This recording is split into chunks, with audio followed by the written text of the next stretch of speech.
ያ ሁሉ በእኛ ላይ ሲፎክር የነበረው ጥርሱኛ ላይ የነበረው የአረብ ሊግ አምስት ብቻ ነው የተሰበሰቡት አንዱ ሶማሌ ናት الدول العربية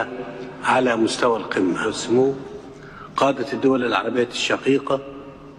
معالي السيد أحمد أبو الغيط الأمين سيد محمد أبو الغيط ميبالو يا عرب ليجو هالافي نو العام لجامعة الدول العربية الحضور الكريم السلام عليكم ورحمة الله وبركاته جميعا قادة نواجه منطقتنا تحديات معقدة እንግዲህ ስለ አረብ አካባቢ ማለትም ምስራቁ የመካከለኛው ምስራቅ አካባቢያችን በሙሉ ታምሷል ከፍተኛ የሆነ ችግር ውስጥ ነው ያለነው ይላል አብዱልፈታህ ሲሲ وظروفا غير مسبوقة ከዚህ በፊት ታይቶ ማይታወቅ አደገኛ ነገር ውስጥ ነን እኔ ይሄ ነገር በጣም ነው የሚገርመኝ በተለይ ከኢትዮጵያ ጋር ነገሩን ሳየው እሱ የሚያስበው የነበረው እንደ ግብጽ የመካከለኛው ምስራቅ ሳይሆን የአፍሪካ ቀንድ አካባቢ ነበር ይታመሳል ያለውና አሁን ግን እየታመሰ ያለው ይሄ ራሱ አካባቢውን እንደሆነ ነው ያመነ ያለው ምክንያቱም የሊቢያዎቹም ትንሽ የተነቃቁ ነገር ነው የሱሪያ ነገር ተረጋግቷል እሱ በሚፈልገው አይነት አቅጣጫ እየሄደ አይደለም ሌሎችም تتطلب منا جميعا قادة وشعوبا እኛ እንደ መሪዎች እና እንደ ህዝብ በአጠቃላይ አንድ ሆነን ልንነሳ ይገባናል የሉም አንድ የሚሆነው ከማን ጋር ነው ሳውዲ የለችም ኢማራት የለችም ሌሎችም ሌላው ቀርቶ አዲስ የተመረጠው የሱሪያ መንግስት እንኳን አልመጣም ምንም የአረብ ሊግ የሚባል አብዛኛው እንዳልኳቸው 17 ሀገር የለም وقفة موحدة وإرادة لا تلين وأن نكون እና ምንም ዝቅ ማይል የማይዋረድ የሆነ ከፍ ያለ ምናምን አይነት አካሄድ መሄድ አለብን على قلب رجل واحد እንደ አንድ ሰው ልብ ሆነን መጓዝ አለብን قولا وفعلا በንግግርም በስራም ይላል መሆን ያለበት ይሄ ነው ትክክል حفاظا على أمن أوطاننا وصونا لحقوق ومقدرات شعوبنا الأبية እምቢተኛውን ህዝባችንን ወደፊት ለማስኬድና ወደ ተሻለ አመራር ለመውሰድ ولا يخفى على أحد أن القضية الفلسطينية በቃ ሁሌ መነገጃቸው ወይም ደግሞ የውሸት ብቻ ማለት በተግባር ምንም ማናየው የሆነ ለፖለቲካ አጀንዳ ብቻ የዋለ ትልቅ ጉዳይ በመሃል ግን ወንድሞቻችንና እህቶቻችን በፍልስጤም በጣም መከራቸውን የሚያዩበት ጉዳይ ማለት የፍልስጤም ጉዳይ ነው ሁሉም ይወጣል ፍልስጤም ይላል ሁሉም ይወጣል ጋዛ ይላል ግን የታለ ጠብ ያለው አሁን ጋዛ ዛሬ ትላንት ስንት ሰው ነው የሞተው እና ይሄ በጣም ነው የሚያሳዝነው በተለይ ከኦክቶበር 7 ጀምሮ እስካሁን ድረስ የሞቱትን በመናይበት ወቅት የሆነውን ነገር ስናይ በመሃል ግን ማን ነው እዚህ ጋር የተጠቀመው ማን ነው ምን ያተረፈው ሚሊዮን ስናይ በጣም ነው ሚከብደውና እነዚህ በተለይ የአረብ ሊግ ሆነው የፍልስጤምን ስም ሲያነሱ ነው ይዘገንነኛል ምክንያቱም ምንም ይያረጉላቸው ስላልሆነ تمر بمرحلة من أشد مراحلها خطورة وأكثرها دقة በቃ ወሬ ብቻ በጣም አደገኛ የሆነ ከዚህ በፊት ታይቶ ያልተሰማ ያልታየ ከዚህ በፊት ማይታወቅ የሆነ አደገኛ ሁኔታ ላይ ናቸው ጋዛዎች ወይም ፍልስጤሞች ይለናል إذ يتعرض الشعب الفلسطيني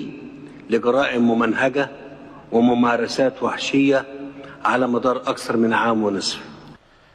مكنياتهم يا جبس سوري يا مندنا اسمه يا فلسطين حزب عندنا بتأم تايتو بما يتوق هنيتا يتاكد يهونا يزر ماترات عينت سرانا مولو بمولو كمريت لاي فلسطين የሚባለን ሰው ለመፋቅ የሚደረግ የሆነ በጣም አደገኛ በደም ታስቦ ታቅዶ የሚከድበት ሂደት ነው እንደዚህ አይነት እኔ ደፋር ንግግር ሲያደርግ ሰምቼው አላቅም ጦርነቱ ከጀመረ ጀምሮ حيث تعرض القطاع لعملية تدمير واسعة لجعل በጣም ሰፊ የሆነ የቡንያ ተህቲያ ማለት የምንድነው ስሙ የመሰረተ ልማት የሚባል ሰው ሊኖርበት የሚያስችል የሆነ እንትን እንዳይኖር ተደርጎ ሙሉ በሙሉ አገሪቱ የወደመችበት ሁኔታ ላይ ነው ያለነው። غير قابل للحياة ምንም አይነት ህይወት የሚባል ማይቀበል ይሆነ غير قابل ምንም አይነት ህይወት የሚቀበለው ያልሆነ ወይም ደግሞ ለመኖሪያ የማይመች ሆኗል። في محاولة لدفع أهله إلى التهجير ይሄ ሁሉ ይልና እስራኤል እነዚህ ሰዎች ከዚህ ቦታ ላይ ለቀው እንዲወጡ የሚደረግ የሆነ የመግፋት ስራ ነው የሚለው። እንደዚህ ومغادرته قسرا تحت أهوال الحرب በዚህ በጦርነቱ እና በዚህ ችግር ምክንያት መኖር እንዳይችልና ከአካባቢው ላይ ዞር እንዲል ታስቦ የሚደረግ አካሄድ ነው የሚለው። فلم تبقي آلة الحرب الإسرائيلية حجرا على حجر ولم ترحم طفلا أو شيخا عندم دينجاي بلاي دينجاي ማለት የተሰራ ቤት ነገር እንዳይኖር ማለት ቤት ነገር ወይም ግንብ ነገር ማንኛው መሰረተ ልማት የሚባል እንዳይኖር ተደርጎ የሚፈርስበት ሌላው ህፃን ትልቅ ሳይለይ ሁሉም ሰው የሚባል ነገር ሁሉ እንዲሞት እየተደረገ የሚኬድበት ሂደት ነው ያለው። واتخذت من التجويع والحرمان من الخدمات الصحية سلاحا እንደዚሁም የህክምና አገልግሎት ከመከልከል ጀምሮ በጤና እንደዚሁም በምግብ ክልከላ ደግሞ ረሃብና ጥማትን እንደ መሳሪያ የሚጠቀም የሆነ አካሄድ ነው እስራኤል እየሄደች ያለችው ይላል። ومن التدمير نهجا እና በአጠቃላይ ማጥፋትን እንደ አንድ አካሄድ አድርጎ የወሰደ ነው። ما أدى إلى نزوح قرابة 2 شهر በዚህም ወደ 2 ሚሊዮን ሰዎች ከአካባቢያቸው ላይ ሸሽተዋል። ወደዛው ወደ ሌላው አካባቢያቸው ሌሎቹ የወጡም ሊኖሩ ይችላል። مليوني فلسطيني داخل القطاع في تحد صارخ لكل القوانين والأعراف الدولية ሁሉንም የዓለም አቀፍም ይሁን በሰዋዊ በሚታወቀው የሆነ ባህላችንና አካሄድን ሁሉ የጣሰ ይለዋል።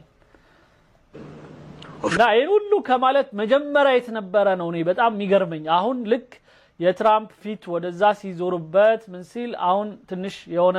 መሃል ላይ ነው የሆነ ነገር እንድትረዱ ብዬ ነው ዛሬ የሱን ንግግር ያመጣሁት። الضفة الغربية لا تزال آلة الاحتلال تمارس ذات السياسة القمعية አሁንም የወታደሩ የእስራኤል ብሎ ስሙን አይጠራም ነው ወራሪው ነው የሚለው። ወራሪዋ እስካሁንም ድረስ በጋዛ አካባቢ ወራ የማጥራትን ስራ እየሰራች ነው። من قتل وتدمير መግደልና እንደዚሁም ደግሞ ማጥፋትን ተያይዘዋለች። ورغم ذلك يبقى الشعب الفلسطيني እንደዛም ሆኖ ግን ህዝቡ እምቢ ብሎ ቁጭ ብሏል። صامدا عصيا على الانكسار ከመሰበር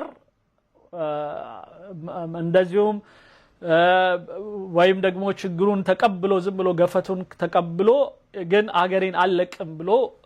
እንዳለ ነው።